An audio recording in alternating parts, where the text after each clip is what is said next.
Friends, today we are going to discuss another question on the topic electromagnetic induction.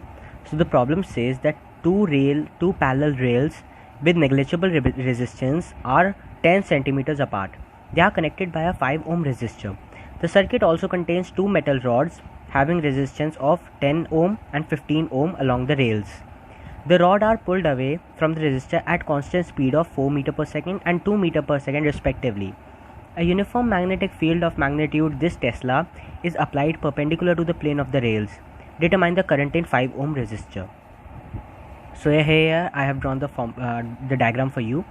So in the diagram you can see that a 5 ohm resistor is placed over here, and we have two rods, and these are moving at the speed of 2 meter per second and 4 meter per second respectively, and the magnetic field inside the plane is given to us 0.01 Tesla. Now what we are supposed to find is the current in the resistor. Now as we know that this is a question of motional EMF, so as you know that when a rod moves in a magnetic field, then there is a change of flux in the area caused by A, C, D, B coil. Since there is a change in area, there is a change in magnetic flux, because of which we have an induced current in this loop. Now because this rod AB is moving with 4 meter per second, so we can actually draw this rod a bit over here, and now we have that the electron in this rod are moving at the speed of 4 meter per second, and since this is moving, now applying the Fleming's left hand rule, we know that the direction of the electron is in this direction. So we can say that we have an magnet like this.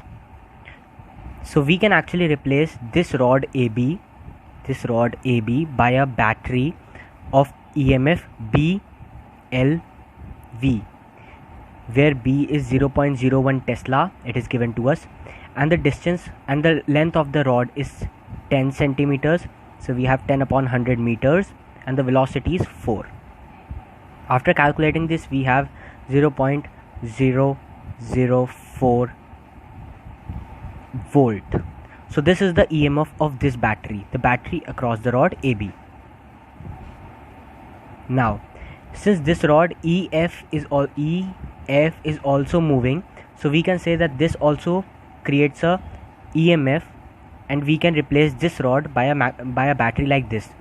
Now rod E and F moves in this direction, so the electron also moves in this direction, and the magnetic field is inside the plane. So by applying the Fleming's left hand rule, we have the direction of magnet like this. We have the electrons moving in this direction, the force on the electron is in this direction, so we have the magnetic poles, so we have the battery positive terminal and negative terminal arranged in this manner. Now again the EMF would be BLV, and we have it as 0.01 into 10 upon 100 into 2 meter per second, since this rod is moving with a velocity of 2 meter per second. Now after solving this, we have 0.002 volt. Now this is the EMF of this battery. So reconsidering this diagram, if we were to draw this again, we now have a 5 ohm resistor, because this is fixed, so it remains as it is. And now we just have added two batteries to the circuit.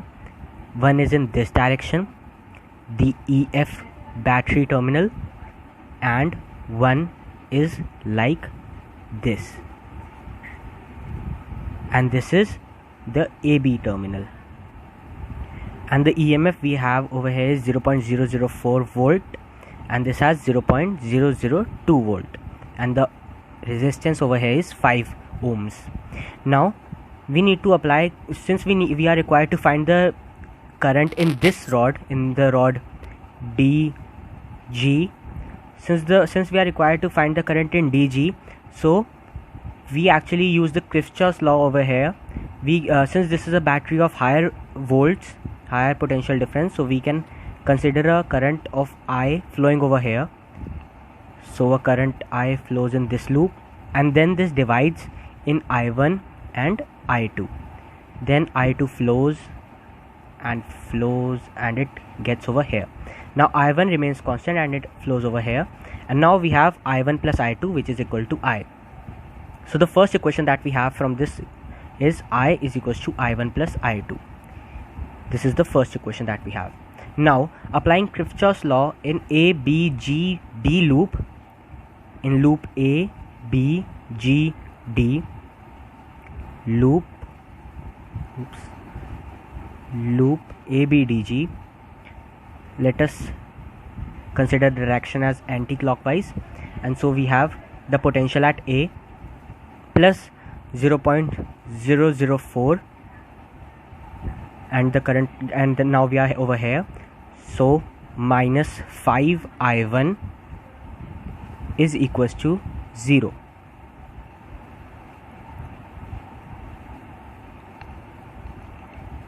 We just made a mistake over here. There is a resistance of this rod also, so we have a resistance over here and a resistance over here. So now a resistance over here and a resistance over here. Now the resistance of this rod is given to us as 10 ohm and 15 ohm respectively. So we have 10 ohms over here and 15 ohm over here. Now we need just a bit correction in this. So now we have 0.004 volt minus 10I minus 5I1 is equals to 0. Now calculating I from here, we have I is equals to, taking terms on the other side, we have 10I is equals to 0.004 minus 5I1. So I is equals to 0.004 minus 5I1 upon 10. This is the second equation that we have. Now we have taken the loop ABGD. Now we are going to consider another loop EDGF. So loop E, D, G and F. Now in this loop we have the current flowing in this direction, so minus 15 I2 plus 0.002 and then plus 5 I1 is equals to 0. Now calculating I2 from here, so we have, taking I2 on the other side, we have 0.002 plus 5 I1 upon 15 is equals to I2. Now we have equation 3. Now we need to put the now putting equation 2 and 3 in 1. So we have equation 1 says I is equals to I1 plus I2. So 0.004 minus 5I1 upon 10 is equals to I1 plus 0.002 plus 5I1 upon 15. Yeah. Now taking LCM, we have 0.004 minus 5I1 upon 10 is equals to 15I1 plus 0.002 plus 5I1 upon 15. Now we can cancel by 5 over here and then cross multiply. We have 0.0012 minus 15I1 is equals to 30I1 plus 0.004 plus 10I1. Now taking the terms which have I1 to one side and the rest of the terms to the other, we have 0.12 minus 0.004 is equals to 30 plus 10 is 40 and 40 plus 55, so we have 55, and this gives us 0.008 upon 55 is equals to I1. So I1 we have 8 upon 55 milliamps. Now we have I1 and we are required to find the current through the 5 ohm resistor, which is I1. So this is the final answer. Thank you for watching.